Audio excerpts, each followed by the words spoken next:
तो आज हम बात करने वाले हैं कि जो मोबाइल फ़ोन्स हैं वो ख़तरनाक हैं भी या नहीं, और अगर हैं तो किस तरह हैं, आखिरकार स्क्रीन्स किस तरह ख़तरनाक हो सकती है हमारी आइज़ के लिए। तो चलिए आज हम अपनी वीडियो को शुरू करते हैं। सबसे पहला डैमेज जो आपको स्क्रीन दे सकती है वो है आई स्ट्रेन और विजन प्रॉब्लम्स, और ये सबसे कॉमन प्रॉब्लम्स हैं। लेकिन आखिरकार ये होती कैसे हैं? मैं अपने पिछले बहुत ज़्यादा वीडियोज़ में बताया कि आखिरकार ये प्रॉब्लम कैसे होती है, कैसे किसी की आई साइड इतनी वीक हो जाती है। लेकिन मैं सारा दोबारा रिपीट नहीं करूँगा, सिर्फ एक छोटी सी बात बताऊंगा कि अगर आप एक स्क्रीन पे बहुत ही लंबे टाइम के लिए देखते रहते हैं, मिसाल के तौर पे घंटा या 2 घंटे आप देखते रहते हैं, तो आपका जो विजन है वो वहीं फिक्स हो जाता है, और जो मसल्स हैं वो एक किस्म के आप कह सकते हैं कि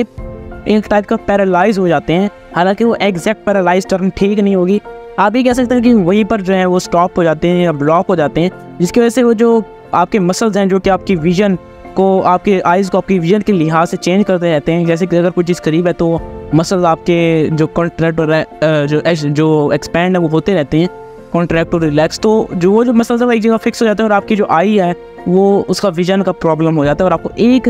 डिस्टेंस पे चीज़ सही दिखती है, बाकी सब पे ब्लड विजन। लेकिन इसकी एक एक्सट्रीम टाइप है कि एक होता है डिजिटल आई स्ट्रेन। ये ज़रा लंबा नाम है, लेकिन इसके जो नुकसान है वो एक आम आई स्ट्रेन से बहुत ज़्यादा है। इसमें आपका ब्लड विजन तो होगा, साथ आपको हेडेक होगा, और साथ ही साथ आपको नेक और शोल्डर पेन भी होगा, क्योंकि अक्सर जब आप एक जगह देखते हैं तो आप कहीं भी अपनी बॉडी को मूव नहीं करते, और आपकी बाकी मसल्स हैं अगर वो भी कमज़ोर हैं तो भाई वो भी बिल्कुल ही एक किस्म के जैम हो जाते हैं। अगर आप कुछ और मिसाल से रहेंगे तो एक दूसरा बड़ा इंपॉर्टेंट और मज़ेदार नुकसान होता है पुअर पोस्चर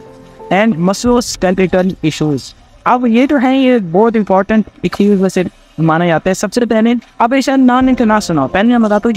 कि क्या करता है। क्या ना बहुत ही ज़्यादा टाइम लगते हैं बैठते हैं एक जगह, मिसाल के तौर पर आप बैठते हैं 3 से 4 घंटे तक, इतना टाइम लगा दिया आपने, तो आप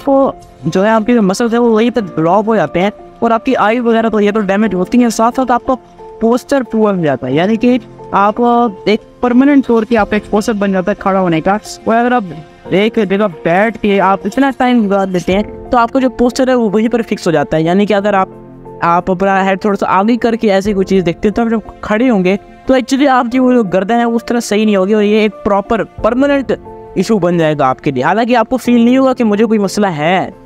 जो कि देखने वाले हैं सिर्फ उनको ही पता चलेगा कि यार ये आज क्या हो गया कि आज ये ऐसा शक्ल बना के खड़ा हुआ है, तो दूसरों को पता चलेगा, आपको पता नहीं चलेगा। दूसरी चीज़ ये आपके स्केलेटन से रिलेटेड है, और मसल और स्केलेटन का मतलब यही है कि मसल्स और स्केलेटन से रिलेटेड है कि जब आपके मसल स्केलेटन जैम होंगे तो एक्चुअली आपकी जो मतलब ये कि आपका जो हैंड है जो मूव करने की जितनी भी उसकी डायरेक्शन है वो बहुत ही लिमिटेड हो जाएगी, और अगर आप थोड़ा सा भी अपने हैंड पे जोर देंगे तो एक्चुअली बहुत आपको पेन होगा, क्योंकि जो मसल्स है वो एक जगह